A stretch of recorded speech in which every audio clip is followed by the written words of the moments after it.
Hello, everyone, and welcome to battle number 13 of Battle of the Beasts Insects Only. This is series 5 of Battle of the Beasts, and this is the second to last battle before, this is the last battle before the finals, before we're at the grand final. We already know one of the finalists that made it through, but who would be that beast's opponent? Well, they got to fight out for that honor of being in the finals as well. We for this talk. Let's try again. For this battle, we have the battle of the last arachnid left standing versus an insect beast, but not just any insect beast. One who had the honor of being a former runner-up of Battle of the Beasts. So this arachnid does have her work cut out, but she has proven that she can put up a great fight. So for that, let's introduce these beasts.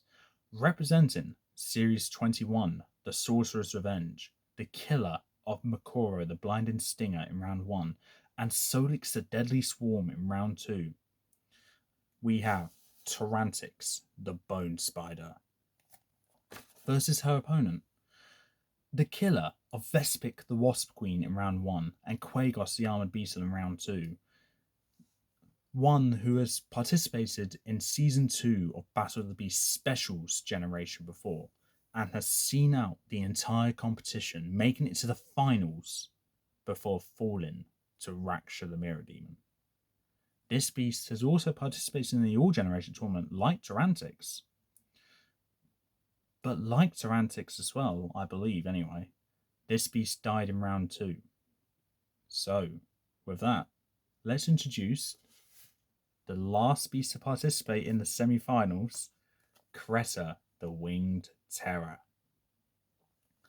So, Tarantix versus Creta. I honestly, this is a good matchup. And if I'm being honest, if I got to choose this, this would have been the final battle. I honestly think this should have been the final battle. But no, semi-finals. But we do have a good final battle coming up, whoever wins this. But we're going to need to learn about these beasts to really make the right choice.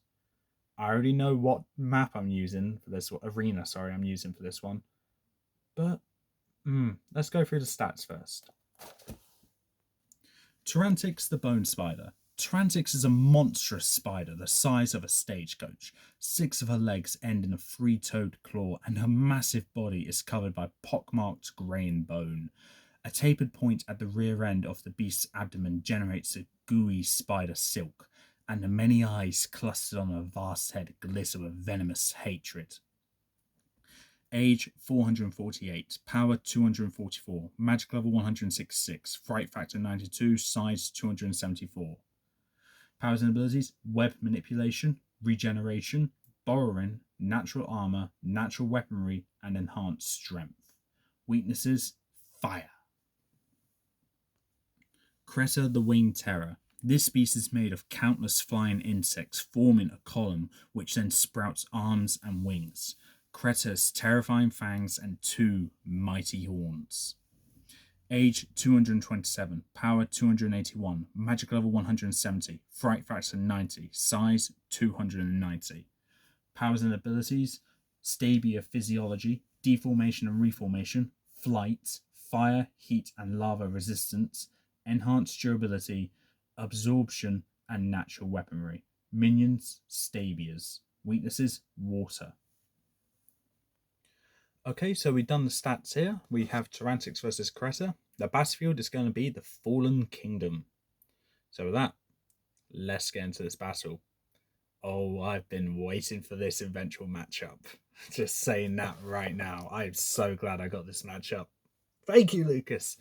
Thank you, random team generator as well. So, we open up on the battlefield, as the chamber doors open, Tarantix scuttles out of the chamber, working her way along the wall, and is greeted by this arena. As she looks over to the other side, she sees a swarm of Stabias fly out through the sky exit, and Creta appears from midair, instantly setting their eyes on each other. Tarantix shoots some of her web towards the top of a building, jumps off the wall and swings, landing on the wall of another building. As Cressa makes her way towards Tarantix, she turns around and sees Tarantix. They lock eyes with each other as Tarantix shoots the web directly at Cressa. Cressa deswarms, swarms up just for the web to go her, right through Cressa. Tarantix, still attached to the web though, sees it lands on a rock. As Cressa reforms up in front of the web, Tarantix pulls the web back towards her as the rock comes flying in, hitting Cressa in the back of the head. Cressa roars at this and charges up towards Tarantix as Tarantix leaps from the wall and lands on another one on the opposite end. Two buildings. She's here. She leaps from the wall and lands there. As Cressa barrels into that wall, knocking the building over, Tarantix scuttles round to avoid being hit by the falling building, but the building hits that building as that's starting to fall as well. Tarantix leaps from the building and swings herself to the ground safely as Cressa's greeted to this fallen building. She swarms up to get to safety and then reforms at the top. At the top of the arena, just seeing the devastation that she's caused. She locks eyes with Tarantix and immediately barrels down towards her. Tarantix, not showing a moment of fear, not flinching at all, shoots a web directly towards Cressa, which hits Cressa this time and covers up her entire face. Tarantix then pulls Cressa down, pulling Cressa right towards Tarantix. Tarantix leaps out of the way for Cressa to barrel head first into the arena, into the floor of the arena. Tarantix then sticks her web along one of the fallen buildings and pulls it with all her might, rolling the building over. As Cressa regains consciousness, she's greeted by one of her claws being crushed by that building. Cressa roars in pain and goes into a swarm form, reforms up very quickly afterwards, and batters Tarantix into the ground. Tarantix, not showing a moment of weakness, just laughs at Cressa's pain. Tarantix then quickly shoots more webs in little blots towards Cressa to try and slow her down. Cressa, not showing an inch of mercy, just swarms up, reforms. Each time a Stabias are caught in the webs, it just falls to the ground instantly. But Cressa's gradually getting smaller and smaller, but she's not giving up an inch. To the point where Cressa gets bored, leaps up for the sky, turns into a swarm form, and barrels down from all directions at Tarantix. Tarantix, not knowing what she can do, lifts up all of her appendages except for two of her three-toed ones and starts slicing, slashing, stabbing at any parts of Cressa that she can. As the Stabias make their way into Tarantix through any open gap in Tarantix at all, Tarantix feels this but doesn't feel any sort of discomfort whatsoever. The Stabias inside of Tarantix looks around to try and find anything they can gnaw on, but they can't. The inside of Tarantix is completely empty. Not even a heart. The Stabias are confused by this, but by the time they realise that they can't kill Tarantix from the inside out, Tarantix barrels into a building, shattering one of the walls for the rest of it to fall on top of Tarantix, giving the Stabias inside of Tarantix blunt force trauma, killing them instantly. As the dust cloud appears, Tarantix makes her way out of the dust cloud with barely a crack on her bone, as she just cracks her neck, just like that, as she's ready to take on the rest of Cressa. Cressa swarms up and charges up towards Tarantix, lifting up her two front claws and smashes Tarantix into the ground. Tarantix burrows into the ground as Cressa falls into the hole. Cressa remembers this part of her last battle as she follows Tarantix, who's burrowing the hole very deeply. Tarantix gets a very good distance in front of Cressa, and Tarantix shoots a web at the floor. Well, not the floor, the walls of the arena. Well, the walls of the tunnel, creating a giant web for Cressa to try and get through. She forces her way through, sticking some stabias to that web. But she's relentless as she's chasing Tarantix. Before Tarantix can get out of the hole, though, Cressa grabs onto Tarantix's abdomen, being greeted by tons of webs spraying in her face, but she pulls Tarantix down into the ground, down to the tunnel, right when Tarantix is about to exit the tunnel. And she uses her claws and digs them right into the bone, hard enough to shatter the bone. Well, cause cracks in the bone. Tarantix screeches in pain as the Stabius lose focus, as Tarantix is able to get away, shooting more web at the arms, the joints of the arms, and the face of Cressa. As Tarantix gets out, Cressa tries to move, but is slowing down a lot as she gets out of the tunnel. The spectators see that Cressa's almost immediately covered in blackness from the webs. The spectators gasp as Cressa roars in anger. She swarms up to drop any Stabius caught in that. She forms back up again, and she's only a third smaller than what she was. She barrels up towards Tarantix, who's just waiting for Cressa to get a hold of herself, and just stays there as Cressa charges up towards her. And right when Cressa's about to impact on Tarantix, Tarantix shoots a web up and pulls herself to safety as Cressa barrels into another building, which falls on top of Cressa. Cressa sees this and swarms up as quick as she can before she's caught in that crossfire from the building landing on her. Tons of locusts were killed in that impact, though, due to how close the building was to falling on her. As Cressa's finally reformed up, she is now a third of the size of what she was. She's lost 2/3 of herself. I'm aware I may have said something along the lines of that she was a third of the size of what she was. Sorry, 2/3. She lost a third of herself at that first time I said it, and now she's lost 2/3 of herself. But she's still quite a decent size. She charges up towards Tarantix again, this time preparing for Tarantix to duck aside. As she charges up towards Tarantix, Tarantix shoots another web and goes to another building for safety, but Cressa sees that and lunges to the side, grabbing Tarantix. She then flies upwards, pulling this giant spider up into the sky, through the clouds, into the stratosphere. Cressa's struggling with breathing. Tarantix having no issue whatsoever. She breaks herself free and just crawls upon Cressa, shooting web all over Cressa, slowing her down, but Cressa's still going on, refusing to let this beast win. She goes up to the highest point that she can do and swarms up. As the parts of Cressa which were caught in the web start to fall, so does Tarantix. Cressa forms up into only a very small version of herself now, probably a tenth of the size of what she was originally. She forms up to see Tarantix and the rest of herself falling.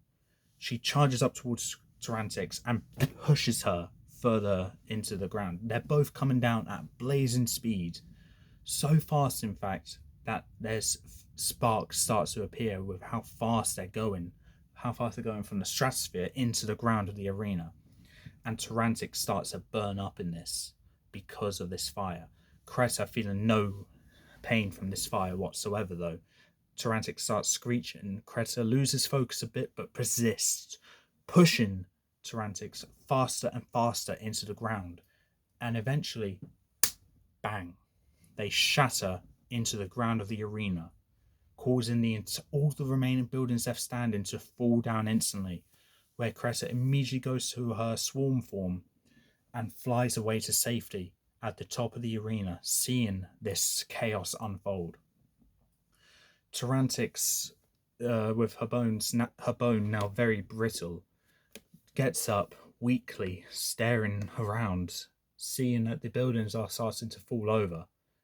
She tries to shoot a web to swing to safety, and whilst she's able to shoot the web and get out, it wasn't fast enough as a building smashes directly on top of Tarantix, shattering her bones completely, ending her life. So with that, Creta has won, Tarantix has lost. You think Tarantix should won? Please in comments below. You think that how are my words final and Creta's moving on to the finals. What a fight! Okay, I need to be honest. Anyone who's rooting for Tarantix, I know there's someone out there. I am sorry that Tarantix died, but come on. What a great fight. Oh, that rivals Tarantix versus Makoro, honestly. Right. So it goes without saying, Tarantix put up a fantastic fight against Creta. And they both had rather similar fights in round 2 as well, didn't they? Because Tarantix went against another swarm-like beast being Solix. And using similar strategies, she was able to defeat Solix. But then you have, yeah, just making sure I got that right. Then you have Creta who went against Quagos, who tried to defeat Creta, but couldn't couldn't gradually get rid of the Stabias. Quagos had the disadvantage of having to take on all Creta and have to rely on the buildings to take down Creta. Tarantix, however, had her web that can slow down Creta, make her weaker, and the buildings as well. Tarantix is a durable beast, a very durable beast. Plus, with nothing being inside of her, thank you to Jack for that recommendation, by the way. I would explain how Jack knew about this matchup beforehand, but he didn't actually know about it. Jack helped me with a suggestion for this because Jack decided to let me know of ways in which Tarantix, well, any beast that can shoot out a web or an adhesive to slow down the swarming beasts. So thank you to Jack for that. Thank you to Lucas for suggesting that as well. Both you guys suggested this at around the same time, so I don't even know who said it first, but yeah, thank you for that. But ultimately, though, the way I see it was Tarantix was able to slow down Creta and kill a lot of Stabias. I don't know if Tarantix would actually be able to take down Creta. Because Creta is a cunning beast, but is also relentless, where she learns from her mistakes and still continues to refuse to give Tarantix room to breathe. Creta would go. So it makes sense for Creta to be charging up towards Tarantix, refusing to give her time to breathe. And then after losing a ton of herself, Creta learns from her mistakes and uses her advantage of flight against Tarantix. So I think I'm right to give Creta the victory. Yes, Tarantix could have won. I do see a way in which Tarantix could win. However, it's the way I narrated it which made Creta win. But I'm not mad about that at all, because I fully expected Creta to do well. And for her to make it into the finals again, well, if she falls at the final hurdle, won't be a first time for her. So, yeah, but Tarantix fought very well, and I could have seen Tarantix making it to the finals as well. Like I said, I feel this could have been the final matchup, and this would have been a perfect matchup. I think I made the right choice giving Creta the victory, though. So, yeah, Tarantix didn't win, but she did incredible. She deserved her spot in the semi-finals, and if she went against Larnac or Skolo, I think she could have won. But ultimately, because I haven't done the battle, I can't say that for sure, but I think Tarantix really could have had a spot in the finals. As for Creta, being a former runner-up, having so much battle experience, and also with a very overpowered ability of reformation and deformation, I think is incredible. Makes her a force to be reckoned with. And for her to actually struggle with a fight where she lost 9/10 of herself, I think just shows how powerful Tarantix was of an opponent for her. And I'm gonna say, I think her final battle is going to be that little bit harder for her. But will she be able to persevere? Well, only time will tell. But for now, that's all for this time. Join me in the final battle of Creta versus Skolo. So with that, that's all for this time. If you like what you saw, leave a like, leave a comment down, and subscribe. Let me know how you think you would have done the battle. But until then, peace out.